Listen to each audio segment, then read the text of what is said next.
প্রাণ জুড়ানো ১ গ্লাস ঠান্ডা টক ঝাল মিষ্টি তেঁতুলের শরবত। আর এই তেঁতুলের শরবতটা হলে এই গরমে আর কি লাগে। তো আজকে আমি এই তেঁতুলের শরবতটাই তোমাদেরকে করে দেখাবো। আর এই তেঁতুলের শরবতটা কিন্তু এই প্রচণ্ড গরমে আমাদের অস্থিরতা ভাব দূর করে, খেলে কিন্তু অনেকটাই ভালো লাগে। আর এই তেঁতুলের শরবতটা খেলে দেহের রক্তর চাপটা নিয়ন্ত্রণ করে, অনেকটাই কিন্তু ভালো লাগে এই তেঁতুলের শরবতটা খেলে। তো হাই গাইস, আসসালামু আলাইকুম, welcome back to my channel. কেমন আছো তোমরা সবাই? আশা করছি ভালো আছো, আল্লাহর রহমতে আমি অনেক ভালো আছি। তো তেঁতুলের শরবতটা তৈরি করার জন্য আমি অনেকগুলো তেঁতুল নিয়ে নিচ্ছি। আর এই তেঁতুলটাকে আমি অনেকক্ষণ পর্যন্ত ভিজিয়ে রাখবো। আর ভিজিয়ে রাখলে কিন্তু এই তেঁতুলটা ছেঁকে নিতে খুব সুবিধা হয়।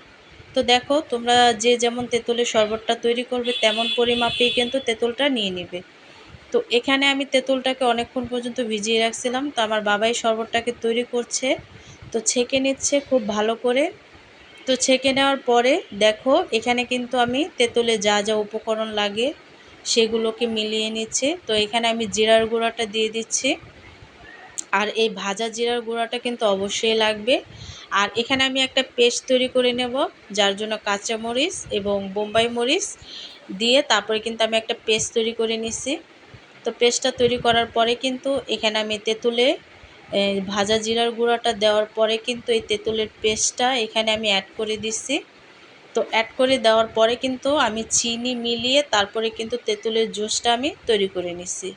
তো দেখো, খুব সহজে কিন্তু তেঁতুলের এই শরবতটা আমি তৈরি করে নিচ্ছি।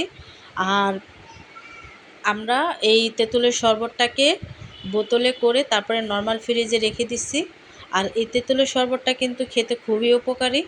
তো তোমরাও কিন্তু চাইলে এই গরমে, প্রচণ্ড গরমে এই তেঁতুলের শরবতটা তৈরি করে খেতে পারো। তো আজকের রেসিপিটা কেমন লাগছে অবশ্যই কিন্তু কমেন্টে জানাবে। তো অন্য কোনো রেসিপি নিয়ে তোমাদের মাঝে আবার চলে আসব। আজকে এই পর্যন্তই। সবাই সুস্থ থাকবে, ভালো থাকবে।